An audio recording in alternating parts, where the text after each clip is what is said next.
Hi everyone, thanks for tuning in to our live stream today. We hope you are having a great Wednesday and keeping safe and well wherever you are tuning in from.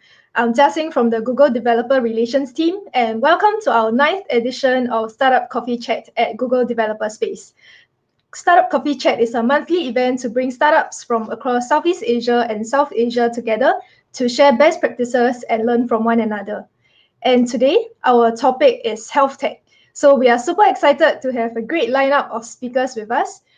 First, they are Audrey, Maximillian, Herli, co-founder and CEO of Riliv. Based in Indonesia, Riliv is an online counseling app that is designed for people to share their personal problems privately and solve it with the help of a professional psychologist. And next, we have Dr. Sara, Saeed, Khurram, co-founder and CEO of Sehat Kahani.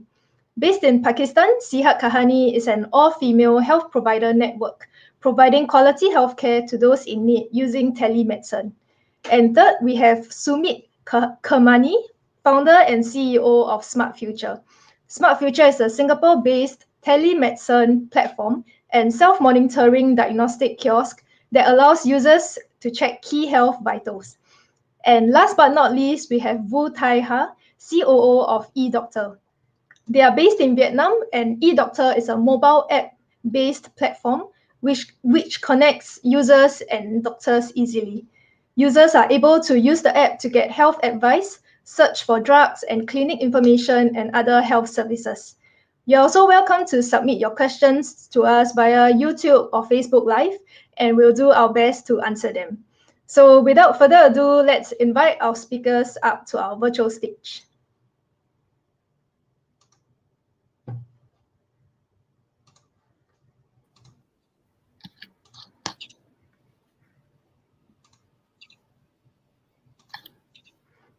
Hi, everyone. Hello. Hello. Hello. Hello, everyone. Hi, nice to meet all of you virtually. So let's kick off the discussion with a quick introduction about yourselves and your company. So, because you are closer to me on my right, let's start off with you. Yes, my name is Sara. I'm coming from eDoctor and HealthTech startup in Vietnam. We are based in Ho Chi Minh City, and currently we have about 80 people in the office. We have set up the company since 2014, and currently we are serving any individuals who care about their health status and want to find a convenient tool to monitor and improve their health for himself or for his family members. And our startup, we got the first time funding from venture capital in 2019.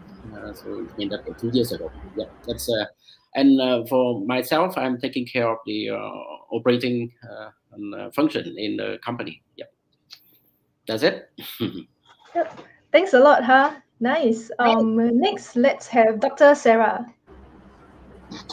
Hi, Jia. Thank you so much for getting us on a panel together. Really excited. So my name is Dr. Sara Saeed Khurram. I am the CEO and co-founder of Sehat Kahani. Sehat Kahani means story of health in English for everyone's understanding. And at Sehat Kahani, we connect a large pool of underutilized female doctors in Pakistan to patients who need healthcare using a chat, audio, and video-enabled telemedicine platform. We work across multiple populations. So for low-income communities, our app is used in clinics, and for urban populations, is used through the smartphone application individually, and also through corporates who take our solution for their employees. We have been working for the last 5 years. We have a network of 35 clinics across Pakistan, and we've done over 500,000 consultations till date. I think we've seen a massive boom in telemedicine globally post-COVID, and so has happened for our company, which has expanded around 340% in the last 1 year. So we service a large number of clients today, both in the corporate retail and in the underprivileged sector. Thanks a lot, Dr. Sara. And let's move on to Sumit from Smart Future. Yep, thank you. Yep, So my name is Sumit. I run a Singapore-based company called Smart Future. We are in the space of remote patient monitoring, more specifically, in which we help doctors and clinics and hospitals to capture medical data from homes, from offices, or wherever the patients are.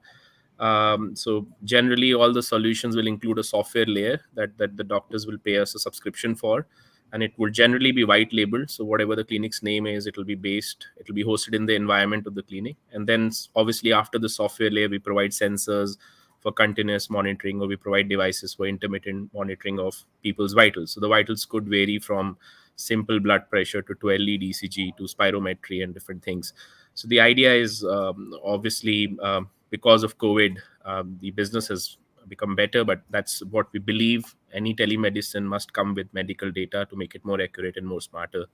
We are a group of 24 people. We have offices in 3 countries, Singapore being the headquarter. India is our back-end office. We have an office now in the US as well. And Nice. our users are clinics and hospitals in these countries that I mentioned. Yep. Thank you. Thanks a lot.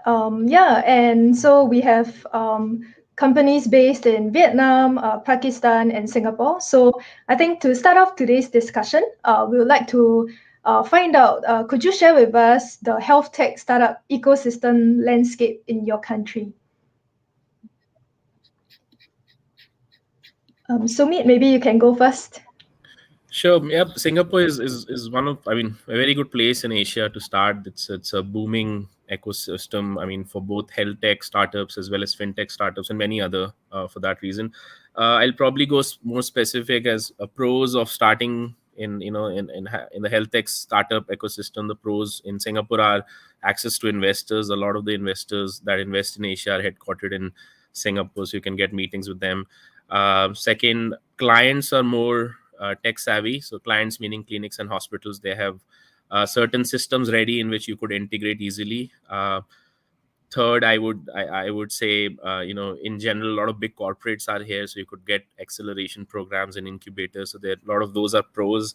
Cons, obviously, it's an expensive place, very difficult to get people, very difficult to get tech people, and you need funding right away and throughout. I mean, because the population is so small that you cannot just be making enough money if you're just stuck in Singapore. So you have to look outside. So that being probably the cons for being in Singapore. Nice. Ha and Dr. Sara, what about the both of you? Do you see any similarities or differences from Singapore compared to your country? Maybe Dr. Yeah. Sara can. Oh, Ha, yeah, feel free to go ahead. Sorry. Yep. So I think we have the same situation because health tech is something that I may say that is now in the spotlight of the startup market. And you may know that let's take a number in 2020.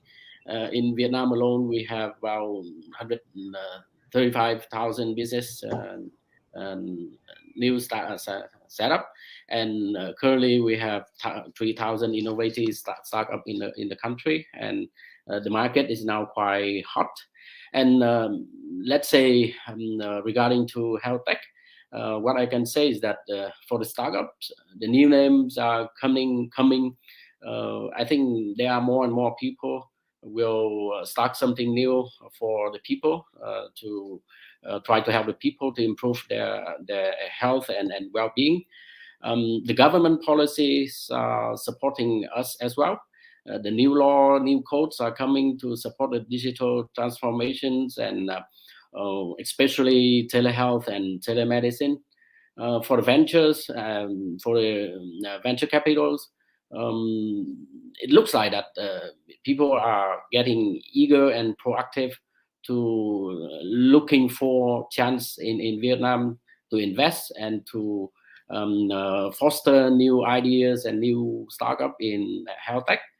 For the customer and the market, of course, the readiness is now quite high, and people are ready to change, especially with the pandemic right now, and what can help them to improve the health status, to monitor the health status, improve it, especially for the methods of service provisioning that help them to let's say stay home and proper suitable for a social distancing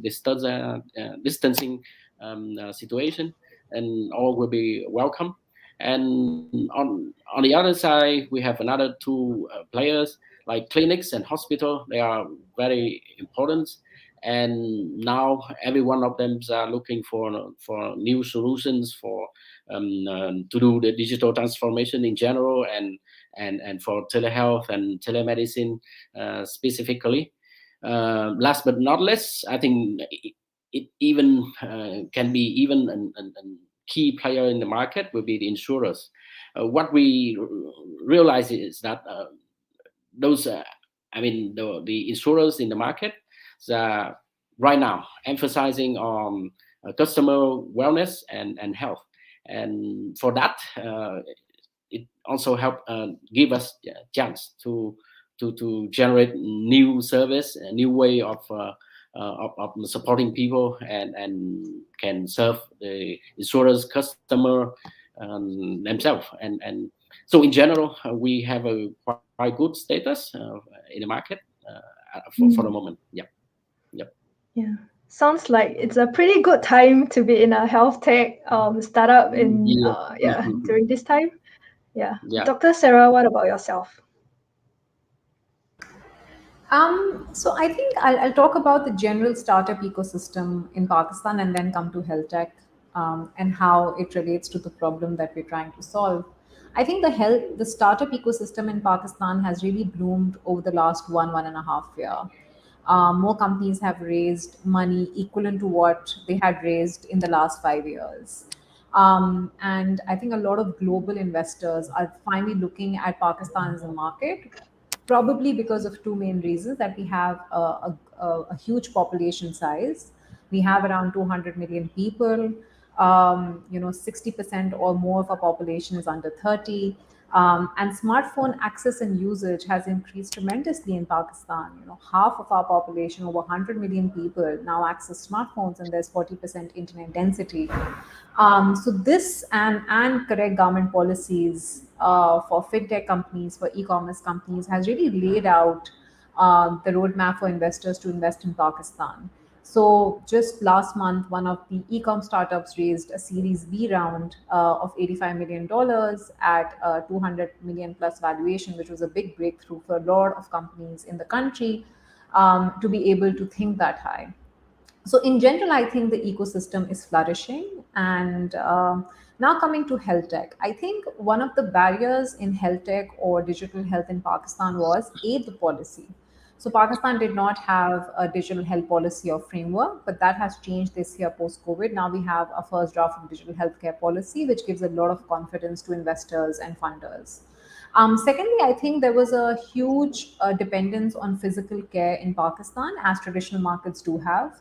I think COVID has really shown that alternative forms of healthcare, generally telemedicine, pharmacy delivery, diagnostics at home, is also doable, achievable, and people do respond positively to this change if given the right product and the right customer experience. So companies like ours, we have grown, we have doubled our operations in the last 1 year. Pharmacy delivery have expanded all across Pakistan. Diagnostics have tripled their branches all across the country. So this gives a very good foundation for digital health. We've seen around 3 or 4 investments happening in digital health companies. So we raised a pre-series A round of $1 million last year, being the only female-led company in Pakistan to do so. And then a pharmacy delivery company and other telemedicine companies have also raised a Series A or pre-series A round. So I think it's a good ecosystem to be in. I think what we need to figure out now is, for a population so Pakistan is also a country where 100 million people don't access a doctor in their lifetime. It's a very ironic comparison: 100 million people having access to smartphones, also half the population not accessing doctors, and one doctor for 1,700 people issue. There's a clear supply-demand gap in the country. And technology can be a great enabler and equalizer in solving this issue. I think what needs to be seen is what are those products that will enable behavior change of customers, because that will be the key driving factor bringing people from physical modes of care to virtual modes of care. And I think telemedicine or digital health has a place everywhere for low income communities where doctors don't reach.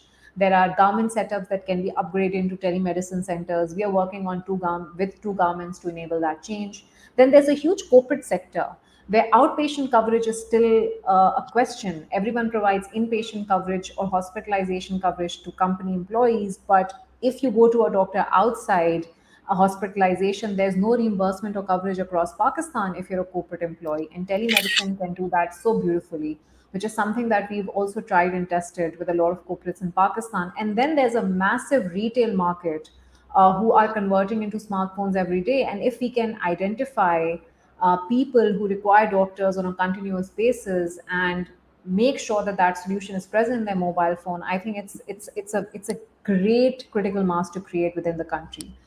So I believe it is very optimistic. I just think the right solution, the right product at the right time for the customer can create a huge difference for healthcare impact in Pakistan.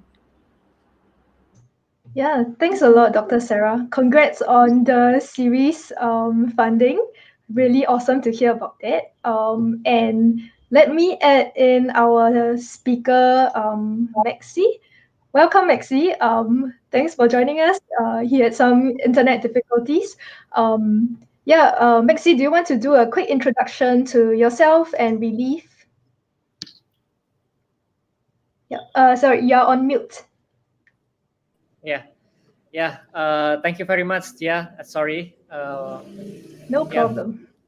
Thank you for the opportunity. So I'm Maxi. So I'm a co-founder of Riliv. So we built a online counseling and meditation platform which connect people who have personal problem to professional psychologists anywhere and anytime. And we are based on Indonesia, and we started from 2015 until now. Yeah. Mm-hmm. Yep. Nice. And I think more than your startups and what you shared, everybody shared about the startup ecosystem landscape in your company. We also wanted to find out how each of you actually came up with the idea to offer medical services. So the story behind your startup, I think each of you have really interesting story. Maxi, let's start off with you. Sure. My pleasure. Yeah.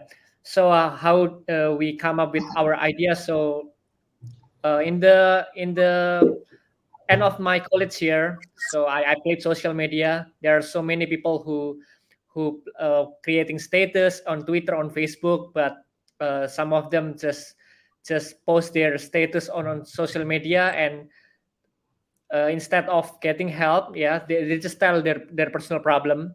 Instead of getting help, they're just getting cyberbullied by their friends. And also it makes me shocked. One of my friend sent me a picture at the middle of the night that she did a self-harm. So that was really shock for me, because personal problems could be really serious for every people. Although some people think that personal problem is a simple or just a easy problem, but for certain people it was really hard. Yeah. So since that day, after I got the picture, I did some research that in 40 seconds, every 40 seconds, one person commits suicide because of depression. Yeah. So from there, we create a prototype of online platform that connect people who can tell their personal problems. So that was the idea. Thanks, Maxi. What about Sumit? Do you want to share how you came up with the idea of Smart Future? I mean, I've always been in IoT space, and I've always been playing around with wireless technology. So it was just when I started 2015, I wanted to solve some issues, some social causes, and personal security, people with dementia, health in general. It's not just one, there were a few things, and I thought wireless can be put to good use. And obviously, being in Singapore, health care is something that is promoted a lot even back then, and by the government, by different people around, and it just was something we thought we could deliver some value and use IoT and have the data that come in, do some analytics, and provide better use of that data.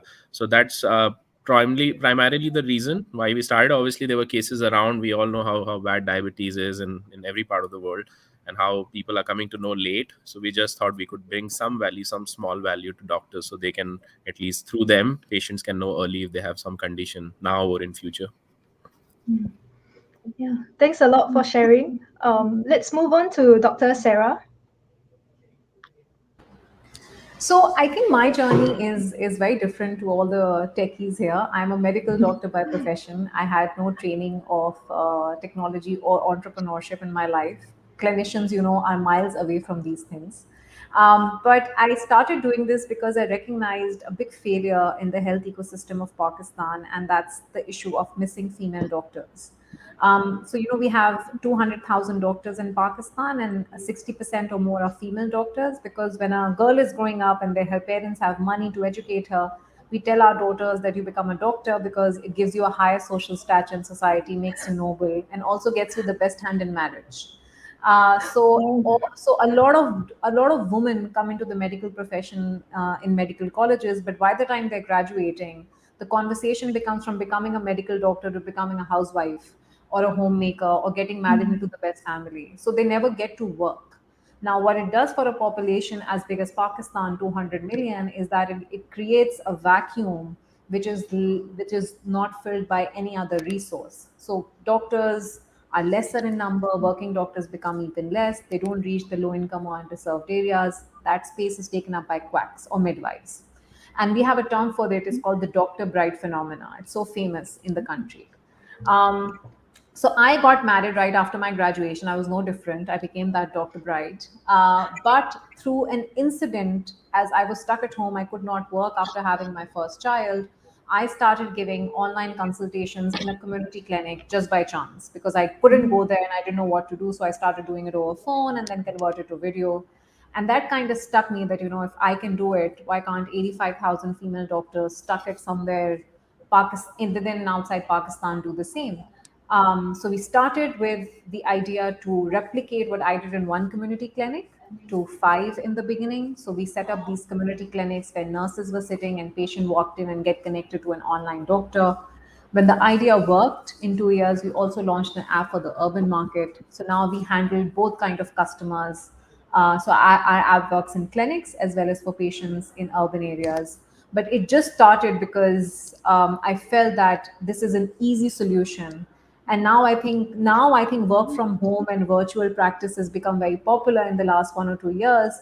But when I started talking about this, people used to really laugh at my face that how female doctors sitting at home can provide consultations without touching and feeling the patient. But today, as we speak of it, it seems like a norm. I'm happy that change has taken place. Oh, that's really interesting. I never knew about the doctor bride phenomenon. It's a thing. If you're a doctor, if you're tall, if you're fair, if you're pretty, get the best man in town. I see. Tips to everyone watching. Just kidding. Yeah. What about yourself? Yeah, okay. First of all, I have to say that I'm not a member of the eDoctors founding team. I joined the team 3 years ago. And the story of the startup, in this case, will be like this. My colleagues, they are coming from, the founding team of the founding members of the company, coming from ITs and other startup at that time.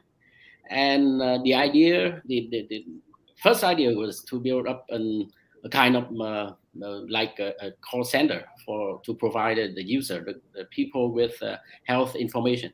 The people can call to the number, and then they got answers to whenever they ask about clinics, about doctors, about anything concerning health and medical. And that is for incorporating with a mobile operator. And then that model run for a while. I ran for a while, and my colleagues realized that they have a problem with the workload. When people calls a lot and they cannot serve, There are too many users, and they cannot serve them. At that time, they changed one more time. First time they changed to go for mobile. developed the first mobile app version, mainly for information searching and providing advice and Q&A for the people. That's worked quite well, but another problem came along, is the monetization. Where's the money will come, and that forced our team to change one more time and to move to O2O model. On the mobile app, the people can book service with the clinics, with the hospital, with an on-demand health check, on-demand lab test. And for that, it runs for several years. And I think the insight comes from the practical situations. And 2 years ago, we are quite firmly on our vision and mission. We recognize market needs and find a proper position to penetrate further into the market. That is to help the people to live healthier by removing the pain points of different stakeholders, including the patient. We try to serve them at home and don't have to, so they have chance to stay home and get the service. They don't have to join the clinics on site too early with a long queue. We connect the nurse and the doctor to serve, and the clinics to serve the end user. And with that, we move further to help the insurers to do, let's say, for example, underwriting, health checking for their customer. And step by step, we are moving to public health, to join with some societies on some project for public health, to help the people, especially for during this time, the COVID-19 pandemic. And so in summary, I can say that the team has been learning market insight from very practical context.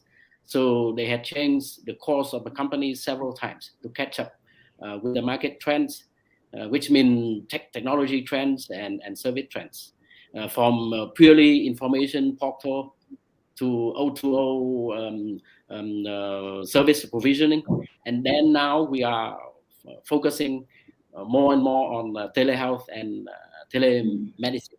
So that is our story in some minutes. Yeah, sounds like a really long journey. I'm sure the team had to pivot many times. And I think each of you have shared about a couple of things that you observed, and we all know that there are many opportunities in the health tech industry, but also wanted to find out what are actually some challenges that you faced, especially since the pandemic happened. Maybe we can start with Sumit. I think everybody will say good about COVID when it comes to, if you ask any health tech founder. But there were challenges, like Ha said. We were also doing a lot of things. Payers are not so defined in this part of the world, in all our worlds.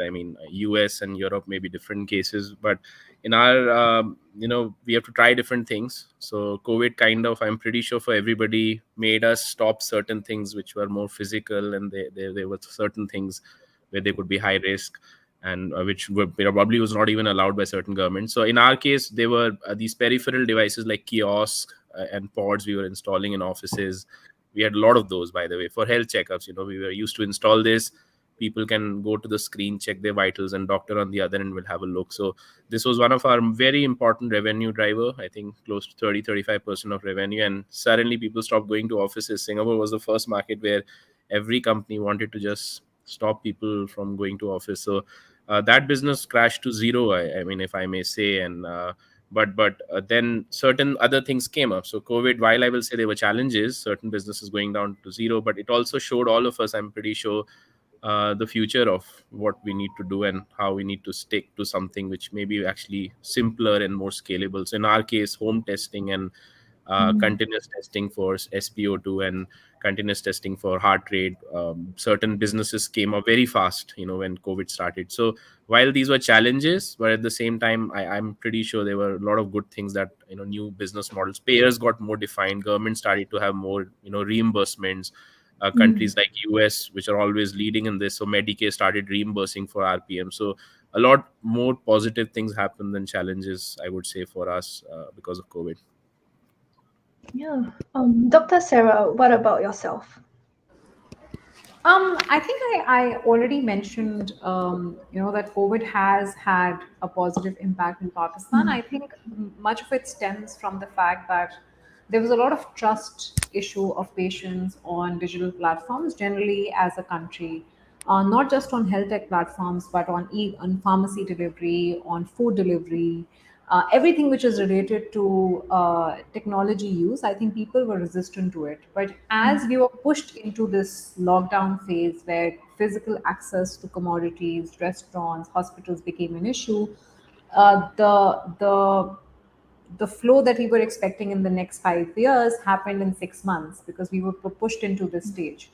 So that I think had a good impact. So technology wise, I think Pakistan leapfrogged. We increased our smartphone users from 80 million to now 100 million, which is a massive leap in 1 year. And I think how it helped the health tech industry was that a lot of doctors who were working in traditional settings, they were very resistant and apprehensive of trying on telemedicine as an alternative career force. They were very resistant to the idea. They always opposed it. But when they started trying it because their own bread and butter was stopped because of lockdown, I think they saw that it is extremely positive. It's easy to use. It gives them flexibility to work more hours. It's not something where aliens come in and rob them of their business. So I think those negative perceptions were broken down. So now I think where we stand today, all hospitals somehow have automated their EMR systems or introduced telemedicine platforms, have allowed virtual bookings for doctors. So that I think has been positive. The biggest success that I would say is the perception of the government towards telemedicine. Because governments are extremely traditional and bureaucratic, and change doesn't happen that quickly. But the Pakistani government, at the time when COVID came in, they knew that they had to work with private partners to tackle the issue. Otherwise, the whole healthcare ecosystem will come crumbling down because we already suffer from a lot of health indicators in Pakistan. So the government reached out to partners like us to help them in telemedicine. Then they got all the doctors who work outside Pakistan to come and practice on those telemedicine. So we had Doctor Help. We pulled up a project across 4 provinces, one federal government, to launch our app in ICUs across Pakistan where junior doctors can connect to critical care specialists. So all of this was accelerated because the government had a definite buy-in that digital health can be a savior in these situations. And then I think the policy change that came in following that was very important because this gels the whole foundation together. So now I believe that as you move forward from the pandemic and as we see people coming back into their normal lives, people will value what telemedicine and digital health products did for them during the pandemic and keep on trying them. And that I think is extremely positive. Yep, totally agree. So just switching gears a little, so we have been discussing a lot about health tech and the landscape. So we wanted to zoom in a little into mental health services. So probably directing this question more to Maxi as well as Ha. Did you see a surge in mental health services due to COVID-19? And how has the public awareness changed regarding mental health? Yeah. Maxi, feel free to go first. Okay, sure, yeah. Yes, it is. It's surge. Yeah, I think it's. I think in my country, people are getting exposed with a lot of digital solution in any service from financial, commerce, logistic, and also healthcare. So we can talk to the camera. It's getting really normal for Indonesian people rather than before the pandemic. And I think it specifically for mental health area, it helped us to penetrate our solution because previously there were some physical startups in Indonesia, and they are at the first of the beginning, people not really familiar with online consultation, talking to the doctor. But in this era, people are talking to the camera is easier, and also we are as a mental health startup. It can make people relate to talk their personal problem, especially in this pandemic. Yeah, it really helps people. Yeah, for example, yeah, before the pandemic, we gave some employee wellness program to some companies. Yeah, but people and the human capital didn't realize that they need that. But after the pandemic, after the experience, their employee, some of people even getting laid off by the company. Yeah, it's that situation, and it's affecting their mental health. Yeah, and after we pandemic, we try to push more the employee wellness program, and people getting more relate with this kind of solutions. Yeah. Mhm. Yeah, and I think there's also sort of a stigma related to that people associate with mental health. Do you think that has changed since the pandemic? It's not a change like drastically, yeah, but at least the exposure recently, yeah, it's getting increased, yeah, but it's not like changing. People is getting familiar with mental health.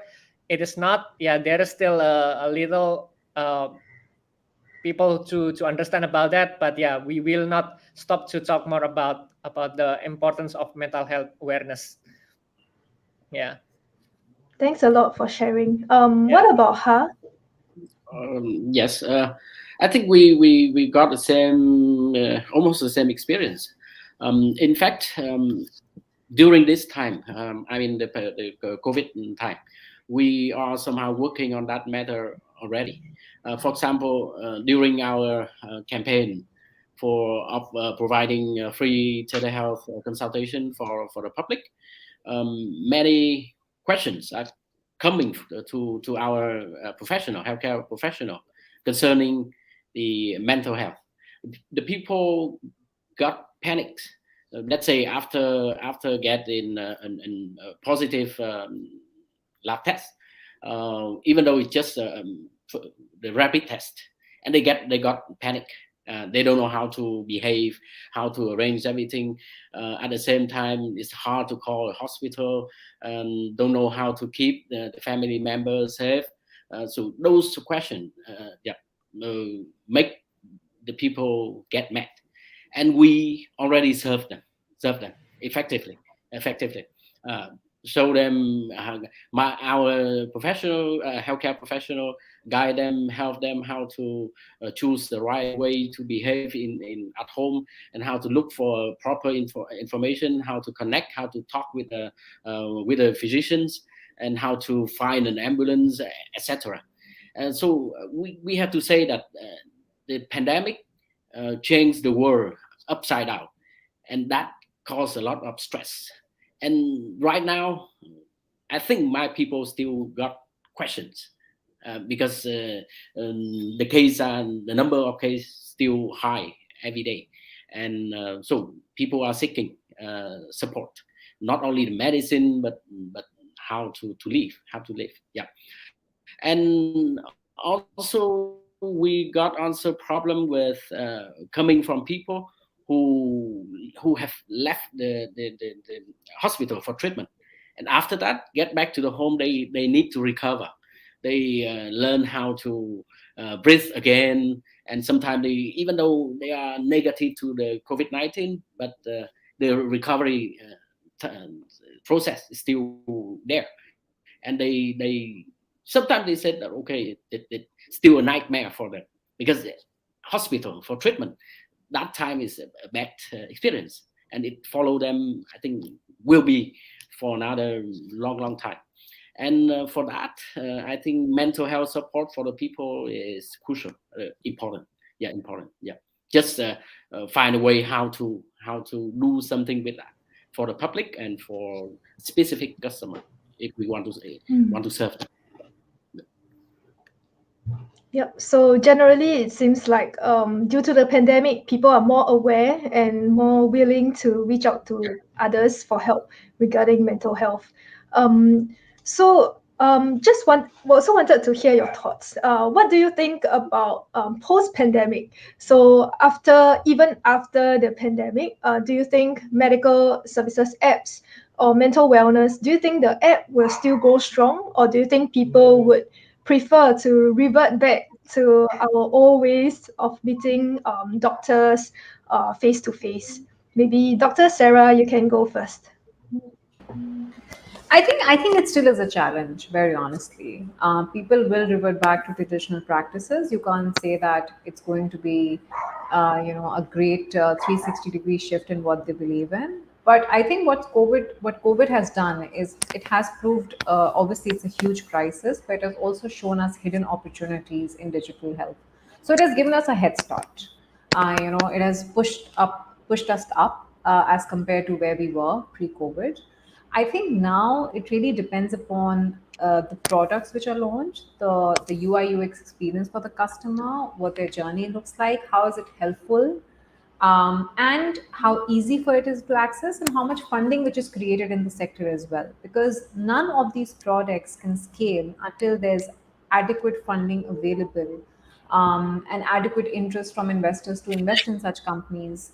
For example, in Pakistan, there are 100 million smartphone users, but if you're not using adequate marketing and dissemination techniques to reach out to them, they would never know that our solution exists. So, all of that requires a lot of funding muscle in terms of marketing and technological innovation to do. So I do believe, because I also wanted to add that, mental health is such a taboo subject in Pakistan, although 1 out of 3 people, and I'm sure this is a very vague number, and 1 out of 3 people in Pakistan suffer from anxiety, and 40% of adolescents, or just under 40% of adolescents or teens suffer from anxiety and stress in Pakistan. But just talking about mental health challenge is considered a taboo in our country.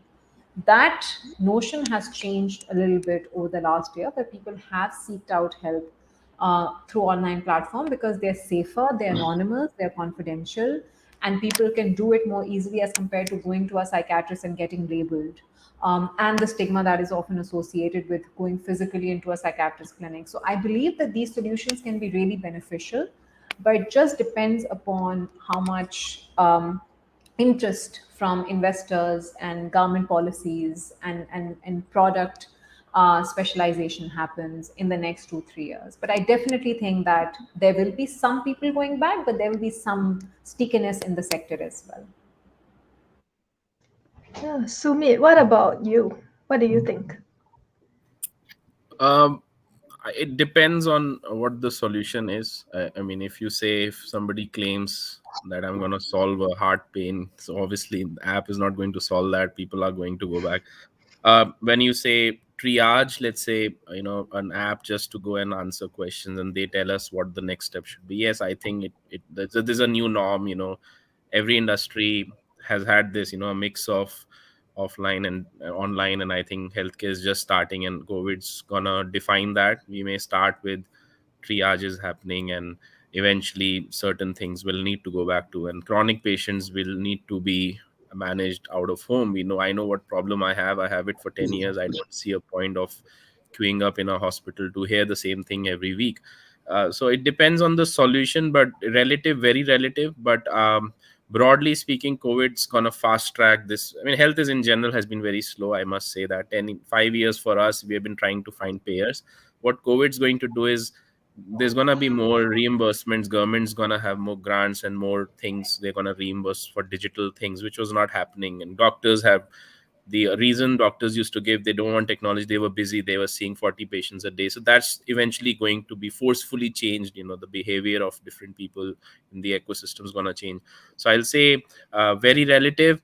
Broadly, yes, but not everything. It just cannot go. Everything cannot be online when it comes to healthcare.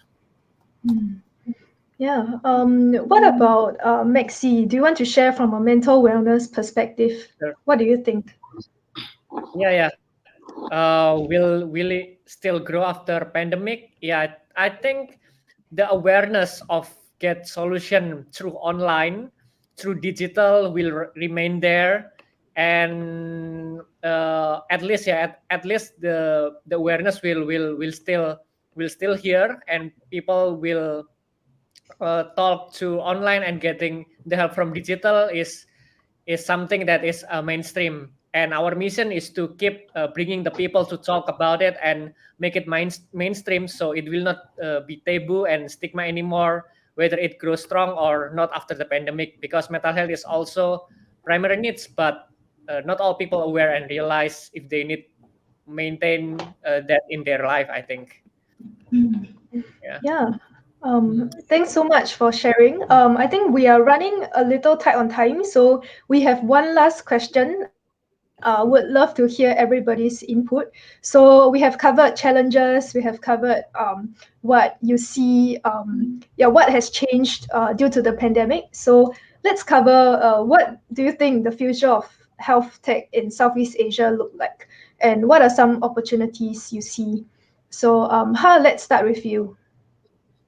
Yes, I think in general, and we'll be very shortly speaking, the chance will be more. I mean, we will have more opportunities and bigger opportunities to do health tech in this region because of the activeness of the market and because of the population. We have a big population around, and I want to look to that from another perspective. It looks like that in every single market, for example, from Singapore, from Vietnam, from Malaysia, Indonesia, we are doing many things, different things, and the chance of us is not only coming from the market itself, but coming from us as partners. So why shouldn't we introduce our solution, our products and service and model to the other market via partnership relationship? For example, the colleagues in Singapore, you have RPM model. Why don't we have a chance to work with you to make it happen in Vietnam in a similar way? We save our time, we save our costs, we speed up our we have traction, we go faster. Even for to my viewpoint, I don't have any problem with the market, but if look at the possibility, then I have to share that we can join together to make it happen faster. That's it. Yeah, really glad to hear that. You have all the partners available in this discussion as well, all from different markets. Sumit, what about you? I mean, I've been comparing Southeast Asia to US as part of what we are doing. So I can say it's still early days. Some things are going to be fast tracked. Ha mentioned, I think the ecosystem needs to be built up. Systems have to be such that integrations are possible. So there are, these countries are very local systems being developed by system integrators. When you talk about EMRs and EHRs, so governments play a very important role in building standards and systems, and everybody follows that. And I'm talking more from the data point of view and security point of view, and so that's gonna be fast tracked. We are still early days. I mean, Southeast Asia as a whole, I will say, not particularly Singapore or any other country, but I think it's COVID has started something, I can say, and I think next few years, could take 5 years, we're gonna have easy integrations, data interoperability. Everything is going to be much talked about, and I think broadly speaking, the future is good. There are other countries to look at and find good things that are happening. China's progressing crazy. I mean, US has always been up there. So there are a lot of things we have to learn from these bigger markets, and as a whole, Southeast Asia needs to implement some of that as well. Nice. Dr. Sara, what about you? I'll just echo whatever the two gentlemen have said. I think they've summed it up brilliantly, that it has started, but yes, unless the government builds up systems and processes in place, I think it has to scale better and efficiently. Because what we see in Pakistan right now, if I talk from a local perspective, I've talked about all the good that's happened and the work of the government, but I think on the hindsight, a lot of people have come up without meeting the specifications, and there's a lot of issues of patient confidentiality, secrecy, data integrity, and everyone is acting in the market right now because there aren't regulations in place to stop the people who are harming the system then adding value to it. So I think that is extremely important at this stage. And if that happens, I think then the ecosystem would really flourish in the next 5 years. But if it doesn't, then we will be creating an ecosystem with dents and bumps in it. And to manage it at scale would be extremely difficult. So I think that is something that we need to look out for. And last but not least, Sure. Yeah, I think I agree all with everyone. Yeah, I think Southeast Asia healthcare opportunity is still really big, and I think we still need a more player to make the ecosystem getting better. We need more support from government. I think for everyone everyone here listening this, the entrepreneur who try to do the healthcare solution. Yeah, I think imagine if we can have a time machine and we can see in the country who already built the healthcare system, and we just have to bring those experience to our area, and I think we can see the opportunity there, and we just have to make it happen in our country, and I think we can still do that in the next 5 until 10 years. We can accelerate that even easier now. Yeah. Thanks a lot, everyone, for your insights. So it sounds like I think government has a big part to play, and also looking at what the other countries are doing, and moving towards that. Thank you so much for taking the time to share your insights with everyone in our community. I think we didn't manage to cover all the questions that we have prepared and some of the registration questions as well. But I feel free to connect with our speakers via LinkedIn.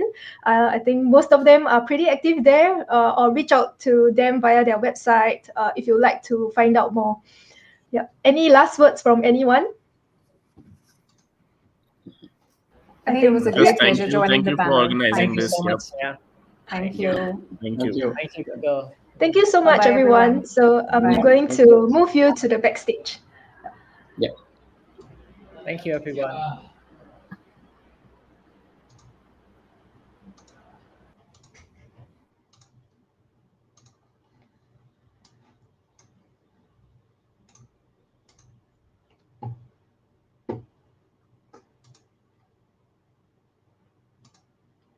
Thanks for joining us. And if you missed any part of the session and you would like to rewatch it, don't worry, it's available on our YouTube and Facebook. So it will be the same link. So just bookmark that. And we regularly host events with developer and startup communities in the region. So do subscribe and follow us on our different social channels to keep updated with our events. And last but not least, we value your feedback. So we would love to hear from you what you thought about today's panel discussion. So just scan the QR code or fill in the form. And until then, stay tuned for our upcoming events on our website and social channels. And we'll see you again next month.